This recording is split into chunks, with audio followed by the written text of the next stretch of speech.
360 with Cowboys Radio. How does it feel to be a Dallas Cowboy? Feels great. So thankful for the opportunity. It's been a long process for me, but I stayed the course. I ain't give up on myself, so I'm very grateful and happy to be here.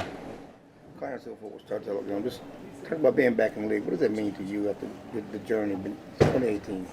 It's been everything, man. It's been a long process. I went through a lot over those last years that I ain't played ball, getting down on myself, wanting to give up on football, but at the end of the day, I had to look myself in the mirror, face my own demons, and get myself together.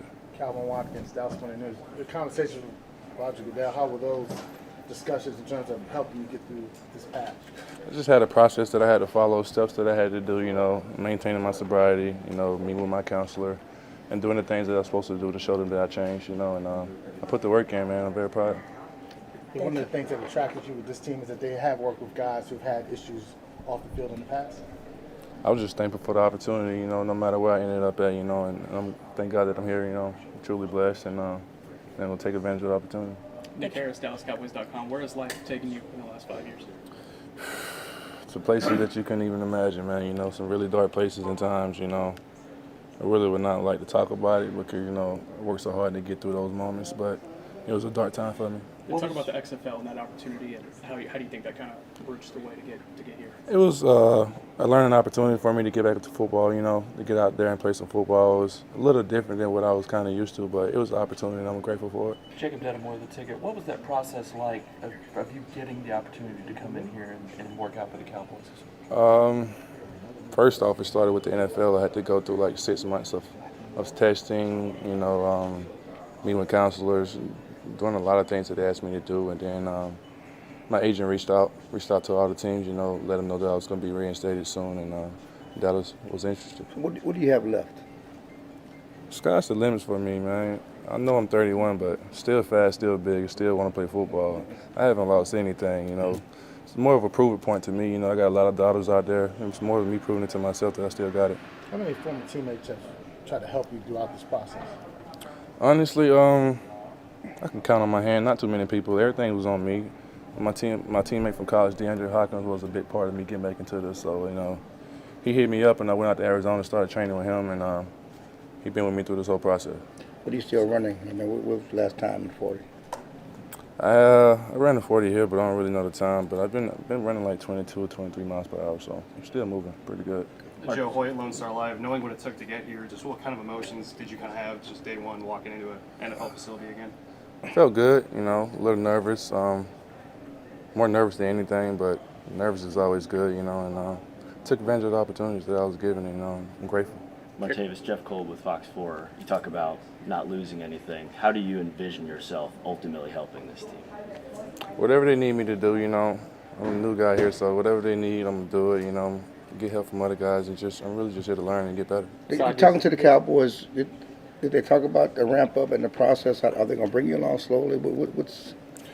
I'm just here to work. Whatever happens, happens. I'm going to give it my all on the field and just go from there. All I can do is take care of my responsibilities on the field and handle my business. Side use of The Athletic. To join a room with Brandon Cooks and CeeDee Lamb and Gallup and those guys, just, what does it mean to have that kind of support group? And what do you know about those guys already? I watched those guys over the years. I know Brandon Cooks very well. We came out together. CeeDee's an awesome player, so is Gallup. So should learn from those guys, get better. Also, give them some of the things I learned, just get better as a group. For people who haven't seen your game, how would you describe it? Explosive.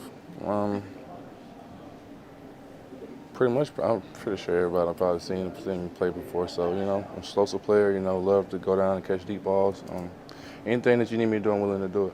Michael Galkin, Dallas Cowboys. Are they going to start you at the X, or do you have a sense of there? I haven't even talked about that yet. Right now, I want to learn the whole playbook and just worry about things later. Right now, I'm just take it day by day. Jeff Tavares, Pro Football Network. Can you talk about the other leagues that you've been a part of and how that's helped you stay fresh throughout this period of time? I started off in the Arena Football League. I played maybe a couple games there. It was different for me. I ran into the wall, so I had to give it up. I was like, I can't do this. And then I went from there into the SFL. I didn't really go to the CFL, so I did the SFL, and that was my first chance of playing outdoor football again. What kind of learning lessons did you get from actually just being on a football field with the XFL again? Was it just kind of an adjustment again to get the flow of things? It was an adjustment, getting my legs back under me, playing outdoor ball again. Coaches and players and team and the whole organization was a great thing, proud of those guys and how they put that together to give other guys opportunities again. Garrett Podell, CBS.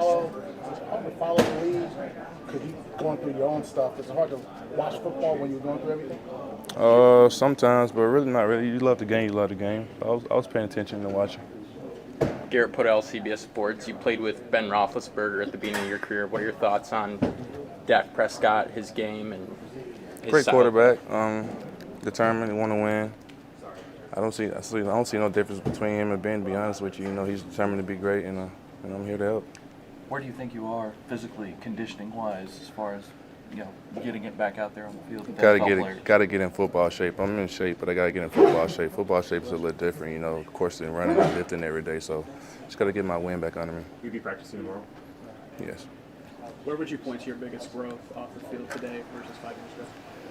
My mind and my mentality of how I go about my business, I'm not so much immature out the field no more, I grew up a whole lot over the years, older now, so just how I used to carry myself out the field, I don't do none of those things no more,